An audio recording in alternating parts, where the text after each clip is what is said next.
dans les seigneurs, Shalom. Nous voici dans votre émission Focus qui fait la rétrospective et l'annonce d'événements. Je suis votre humble servante Edka Pelora Kanyuka. Aujourd'hui, je reçois pour vous un homme de Dieu à qui je demande de se présenter. Shalom, évangéliste. Shalom, Maman Laura. Je me présente, je suis l'évangéliste Guy Matadi, responsable de l'église La Main de l'Éternel qui se situe à Viry-Châtillon, non loin de la gare de Viry-Châtillon. Je suis marié à une très jolie femme qui s'appelle Mariette Matadi. Par la grâce de Dieu, Dieu nous a donné 5 enfants, dont nous avons aussi les jumeaux parmi les 5 enfants. L'Éternel nous a fait grâce. Vous avez une convention qui va se dérouler d'ici là, le 16 et le 17, septembre 2017. Et les thèmes, je viendrai un peu plus tard, mais il y a le mot Yad. C'est quoi Yad en fait, avant que je vienne sur les thèmes? En fait, Yad, c'est un mot hébreu qui veut dire la main. Et vous savez, l'église s'appelle le Centre évangélique mondial La Main de l'Éternel. Et lorsque nous disons Yad 2017, l'année dernière nous avons eu Yad 2016. Yad qui veut dire la main, en fait c'est la vision en fait, de l'église, la main de l'Éternel. Et parce que l'église s'appelle la main de l'Éternel, et parce que la main de l'Éternel agit au Père, et chaque année nous expérimentons en fait ce que Dieu a mis dans son église, la main de l'Éternel. C'est pourquoi nous avons dénommé cela Yad. Yad 2017, l'année prochaine, Yad 2016 et ainsi de suite. Ah, l'année dernière, il y avait Yad 2016. Ah, donc là, c'est Yad 2017. Bon, vous avez intitulé votre convention la seconde partie de la prophétie. Voilà. Et je voudrais savoir quand même, c'est quoi en fait la prophétie? En fait, la prophétie fait partie des dons spirituels. Selon 1 Corinthiens chapitre 12, on nous parle de plusieurs dons, de dons de révélation. Et la prophétie fait partie des dons de révélation où l'Éternel révèle. Vous savez, dans le don de révélation, nous avons par exemple la parole de connaissance. Cela fait partie des dons de révélation.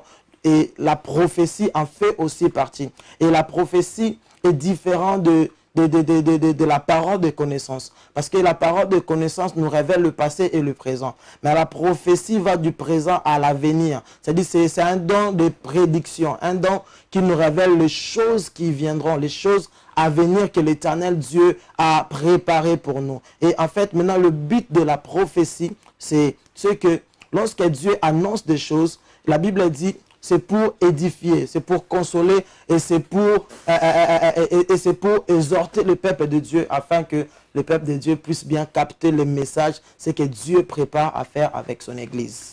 Moi, je crois que si vous avez choisi les thèmes, la prophétie, parce qu'il y a des gens qui aiment bien entendre ce que le Seigneur a dit d'eux, ou bien vous avez choisi que ça, pourquoi ces thèmes-là? Non, ce n'est pas par rapport à ça.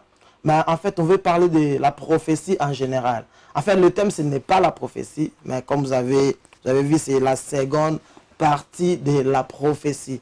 En fait, on veut expliquer quelque chose qu'on n'a pas l'habitude d'expliquer tout le temps dans nos églises. Lorsqu'on nous disons la seconde partie de la prophétie, ça veut dire qu'il y a la première partie et il y a la seconde partie. Là, vous m'avez précédé. C'est la question que j'allais vous poser tout à l'heure.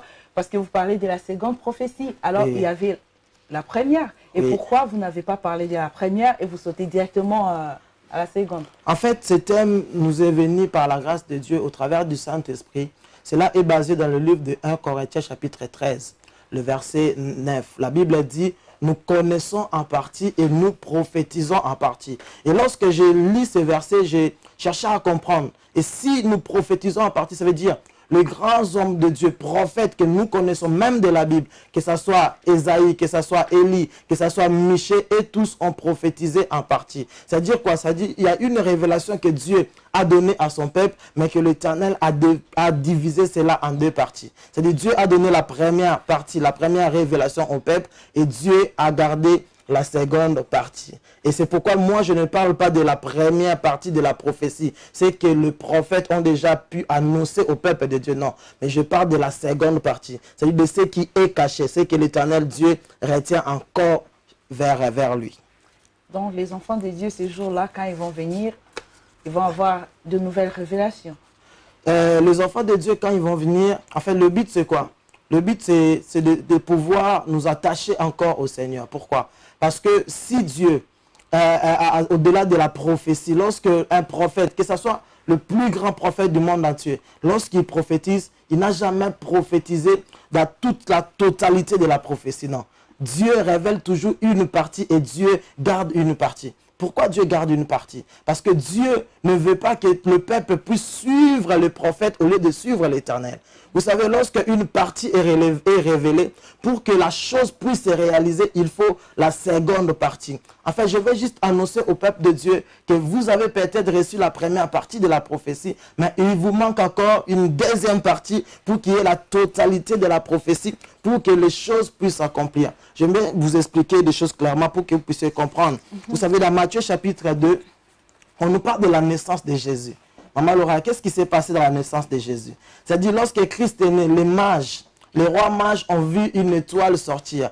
Ils se sont dit, non, nous avons vu une étoile sortir. Et cette étoile a disparu. Ils étaient obligés d'aller voir le roi Hérode. Et arrivé là-bas, qu'est-ce qu'Hérode a fait? Hérode, dans Matthieu chapitre 2, le verset 5 au verset 26, la Bible dit quoi? Hérode cherche à savoir qu'est-ce que la Bible dit par rapport à ce roi qui est né. Parce que Hérode savait qu'il y avait une prophétie liée à l'arrivée d'un roi. Et pourquoi il a cherché à savoir? Parce qu'il savait qu'il y avait une prophétie. Et lorsqu'on va ramener le livre de Michée, on va lire au roi Hérode ce qu'il est écrit, ce que les prophètes ont annoncé. Mais ce que Hérode ne savait pas, c'était quoi? Et que ce que les prophètes ont annoncé était que la première partie de la prophétie.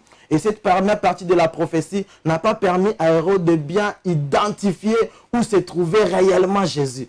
Vous voyez? C'est-à-dire que même si les gens savent, ont écouté un jour un prophète prophétiser sur vous, ils diront que la sœur Laura sera ou deviendra un tel. Mais ils ne savent pas comment la sœur Laura deviendra, ce que les prophètes ont annoncé. Et c'est ce que vous allez maintenant... Maintenant, c'est ce que nous allons annoncer au peuple de Dieu.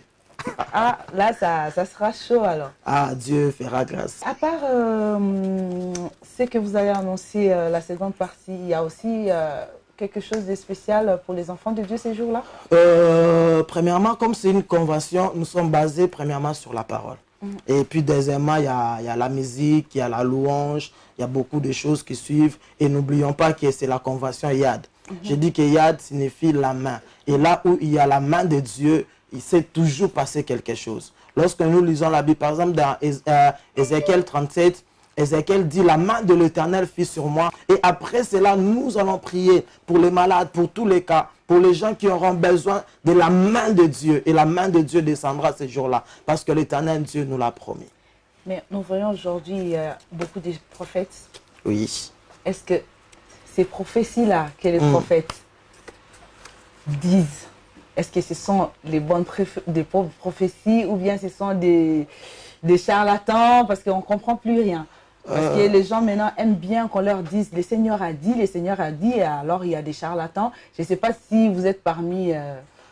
C'est pourquoi le but de cette convention. En fait, cette convention, nous voulons amener le peuple de Dieu à comprendre qu'un prophète n'est pas plus grand que Dieu. Vous savez, aujourd'hui, les gens aiment plus s'attacher au prophète que de chercher Dieu dans sa chambre. Nous voulons poser la question, Maman Laura, qu'est-ce que Dieu a dit pour moi? Au lieu de, la Bible dit, quand tu veux prier, entre dans ta chambre, ferme la porte, prie Dieu. Ton Père qui est dans le ciel t'écoutera et t'exaucera. Vous savez, nous voulons, aujourd'hui, c'est la prière ou les prophéties, c'est comme du KFC, Quick Mac d'aujourd'hui. Nous voulons des choses qui sont vite faites. Or, nous oublions que nous devons nous attacher à Dieu. C'est pourquoi nous avons dit, nous ne parlons pas de la première partie de la prophétie, mais de la seconde partie. Ça veut dire que le peuple doit s'attacher à Dieu, parce que c'est Dieu qui a la seconde partie de la prophétie. Vous savez, tous les prophètes qui prophétisent ne sont pas plus grands que Dieu. Nous avons Dieu et les prophètes par excellence. Tous les prophètes que vous voyez, Maman Laura, ils peuvent prophétiser aujourd'hui, demain, après-demain. Ils ne te diront jamais la totalité de comment Dieu fera les choses dans ta vie. Non. C'est-à-dire que Dieu gardera toujours des suspenses dans la prophétie, où même les prophètes ne savent pas ce que par où l'Éternel passera pour accomplir ce qu'il a dit. Mais c'est ça la seconde partie de la prophétie. C'est ça la seconde partie de la prophétie. C'est que vous avez la réponse à ça. Dieu vous a montré comment ça va s'accomplir la prophétie de ces gens qui vont venir en fait, ces jours-là. Je n'ai pas la réponse à ça, mais je vais juste pousser les enfants de Dieu à s'attacher à celui qui a la réponse. Moi, je n'ai pas la réponse. Si je me mettais à prophétiser, ça ne sera pas la seconde partie, ça sera que la première partie. Parce que la seconde partie, c'est Dieu seul qui a gardé cela. C'est pourquoi lorsque je vous ai parlé de la naissance de Jésus, c'est-à-dire que Michel a parlé de la ville où Jésus devait naître. Mais Michel n'a jamais parlé du lieu précisément de la maison où le Christ devait naître. C'est pourquoi lorsque Hérode a envoyé les gens pour qu'ils aillent chercher, ils avaient du mal à trouver. Pourquoi? Parce qu'aucun prophète avait parlé du lieu précis où le Messie devait naître. C'est pourquoi Hérode va commencer à tâtonner en disant, nous allons tuer tous les petits-enfants, à partir de 2 ans jusqu'à nos jours, nous allons tuer parce qu'il a commencé à tâtonner. En fait, c'est ce qui se passe même avec les diables. Vous savez, lorsque Christ est né, ils ont vu l'étoile. Et lorsque nous naissons, il y a l'étoile. Et dans chaque étoile est attachée une destinée. C'est pourquoi, des fois, lorsque tu rencontres une personne qui te dit « je vois ton étoile », c'est-à-dire qu'il veut parler de ta destinée. Même dans cette destinée-là, il y a toujours la première partie, la seconde partie est cachée devant l'Éternel. C'est pourquoi même les gens qui lisent le temps pourront te parler des choses, mais jamais ils te diront que la chose s'accomplira tel jour. Ça se passera ainsi, au moins que l'Éternel révèle cela. Mais si Dieu n'a pas révélé cela, ils diront que nous avons vu l'étoile, tu as une étoile glorieuse, mais jamais ils te diront c'est que Dieu pense réellement faire dans ta vie. Donc ces jours-là, je reviens encore, ces jours-là, les gens vont savoir comment Dieu va faire réellement dans leur vie, c'est ça? Ces jours-là, les gens sauront comment à faire en sorte qu'ils puissent avoir une prophétie, la totalité de la prophétie en fait. Je cherche à faire comprendre au peuple de Dieu que ce que les prophètes vous ont annoncé, ce n'est que la première partie. Mais la seconde partie est auprès de l'Éternel. C'est-à-dire c'est Dieu qui va vous révéler cela. Ce n'est pas moi. Ces jours-là, je ne dirai pas aux gens... Mais c'est ce que j'essaie de comprendre parce que je ne comprends pas quand vous dites que non, la seconde partie de... Et c'est Dieu lui-même qui a ce secret-là. Mais quand vous appelez les gens pour venir... En fait, je vais pousser les gens à comment obtenir la seconde partie de la prophétie, en fait. Ok. Je vous donnerai encore l'exemple pour mieux comprendre de Joseph. Joseph a vu la lune, les étoiles se prosterner. C'était la première partie de la prophétie. Mais aucun des enfants de Jacob savait comment cela allait s'accomplir. Donc vous allez aider les enfants de Dieu à savoir comment à pouvoir entrer dans leur destinée et à comprendre et à saisir la seconde partie de la prophétie. Parce que loin de Dieu, il y a beaucoup de gens qui disent « moi Dieu m'a dit, Dieu m'a dit, Dieu m'a dit ». Les gens oublient que ce n'était que la première partie. Mais les gens sont partis loin de Dieu. Pourquoi? En disant que j'ai déjà obtenu la chose que je voulais. Non, Dieu a dit que tu seras élevé, mais tu ne sais pas encore comment tu vas être élevé. C'est-à-dire maintenant, Dieu peut t'aider maintenant à te pousser, à te montrer le chemin par lequel tu peux passer pour que cette prophétie-là puisse se réaliser. Donc, dans ces chemins-là, nous avons la persévérance. Dans ces chemins-là, nous avons les persécutions. Dans ces chemins-là, il y a tout ça. C'est dans la première partie, en fait. Non, ça c'est maintenant la seconde partie. Okay. C'est-à-dire des choses qu'on ne vous a jamais annoncées. C'est-à-dire que, par exemple, moi, Dieu me disait depuis l'Afrique que tu iras en Europe. Mais Dieu m'avait dit jamais comment je mettrai mes pieds en Europe. Vous savez, je suis passé par le Sénégal, je suis arrivé ici. Mais Dieu m'avait jamais parlé du Sénégal au Congo. Aucun prophète, les prophètes prophétisaient sur ma venue en France. Mais aucun prophète a prophétisé sur le passage du Sénégal, tout ça pour arriver ici. Ça, c'était la seconde partie de la prophétie que Dieu avait réservée pour lui tout seul. Ok. Et vous regardez la caméra et vous dites au peuple de Dieu ce que vous voulez. Je bénis d'abord les enfants de Dieu.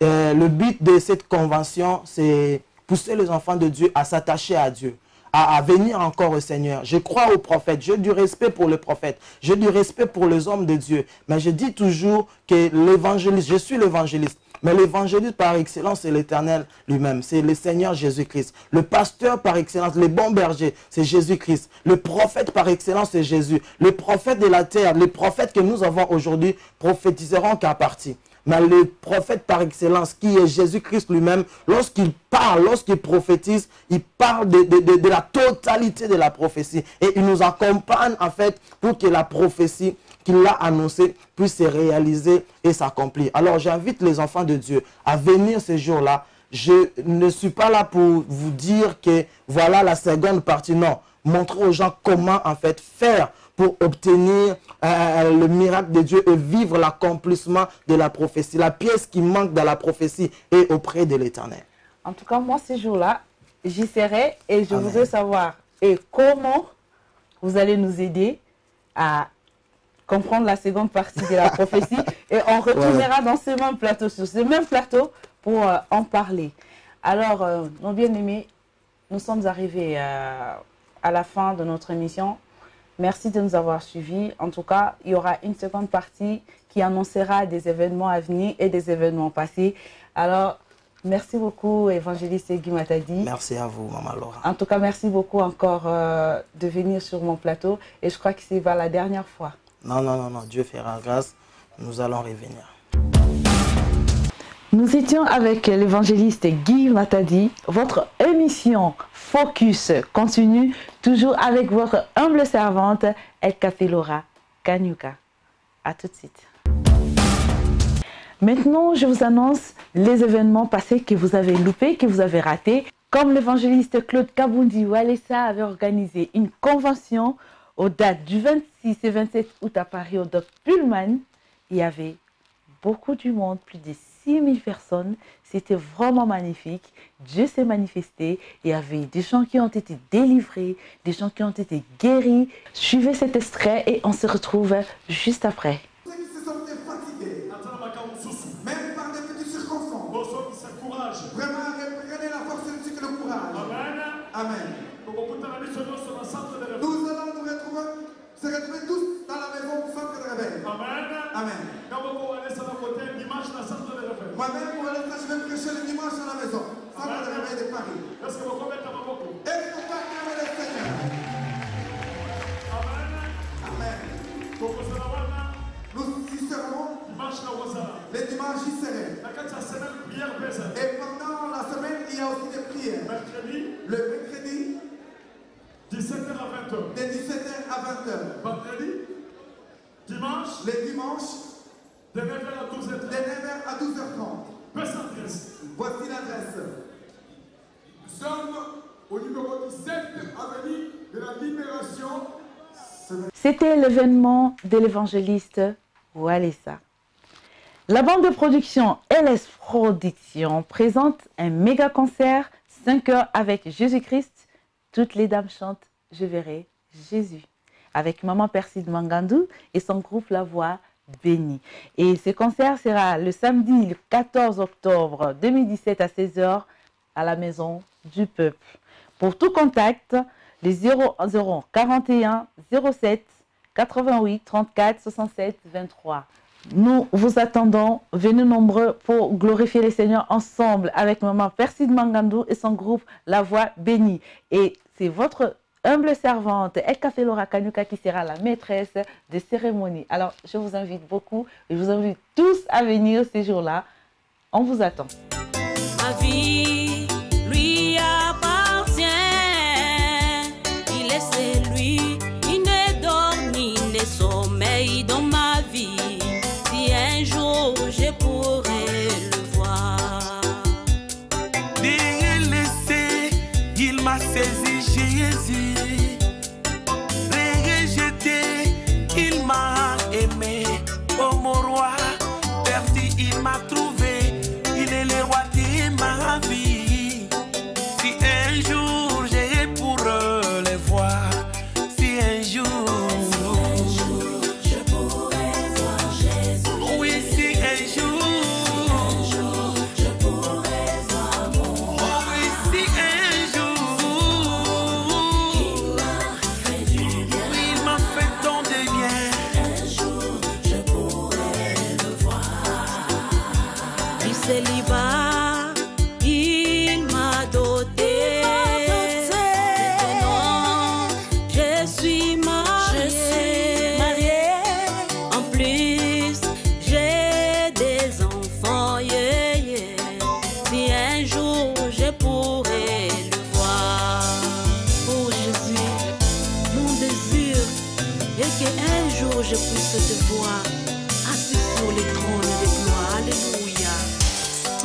je verrai Jésus. Retenez bien cette date. Le 30 septembre 2017 à 14 h, sortie officielle de l'album Ma prière de notre sœur Inès Nzembani Stéphane à Borum.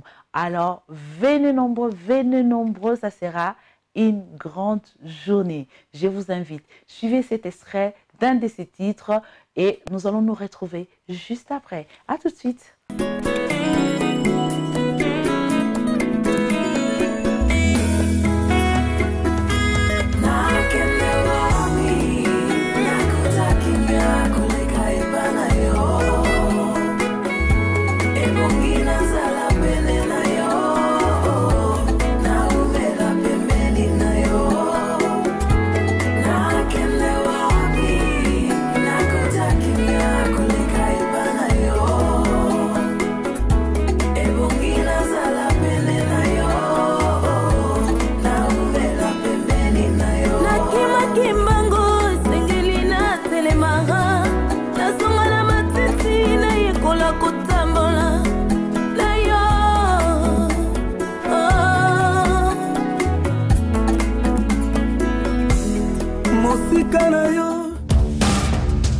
La restauration de la gloire de Dieu, c'est le thème des 3 méga-conférences internationales européennes 2017 organisées par le ministère Femmes Affranchies.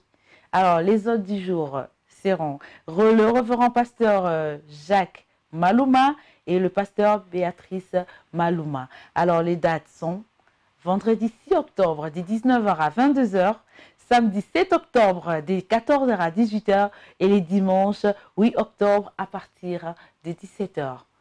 Nous vous invitons, venez nombreux.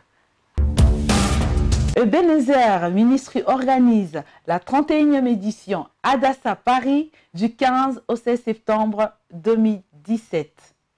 Une seule adresse, 87 rue de Strasbourg, 93 200 Saint-Denis. Comme hôte, il y aura l'archibishop Nathanaël et pasteur Mireille Ngaloula T. Banza. Alors, ça sera le vendredi, veillée de prière, 1 h à 6 h du matin. Samedi, conférence et prière de 14 h à 21 h et l'entrée est gratuite. Pour tout renseignement, il y a les numéros de téléphone, les 0031 61 55 61 511, 0031 62 688 31 01, 0031 36 84 40 610. Voilà, c'était les annonces Focus. Aujourd'hui, c'est terminé. On se retrouve la semaine prochaine pour les nouvelles annonces. Au revoir, bye bye. Pactol Hit, le classement mensuel des 10 meilleurs titres gospel. Un hit parade des chants chrétiens du moment sur Pactol TV. Dans l'idée d'infuser une saine émulation au sein du gospel, Pactol Hit se veut être la vitrine de la louange. Toute louange est bonne à entendre. Alors, artistes chrétiens, vous aurez la confirmation que vos œuvres sont suivies. Pactol Hit est aussi un moyen pour vous de booster votre promotion. Car sur Pactol Hit, ce sont les téléspectateurs qui votent. Ne ratez pas votre émission Pactol Hit sur la chaîne chrétienne Pactol TV, visible sur le bouquet Orao Télécom et sur notre site internet www.pactoltv.com. Rendez-vous sur Pactol TV et que le meilleur inspire tous les autres. Pactol TV, la chaîne chrétienne incontournable du moment et de la différence, votre partenaire spirituel de confiance.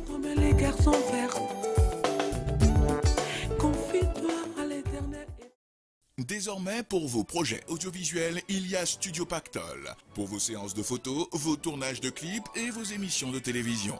Nous mettons à votre disposition un plateau de tournage complet équipé d'un cyclophone vert d'une grande superficie, 3 box de maquillage, 3 postes de montage et 2 postes internet.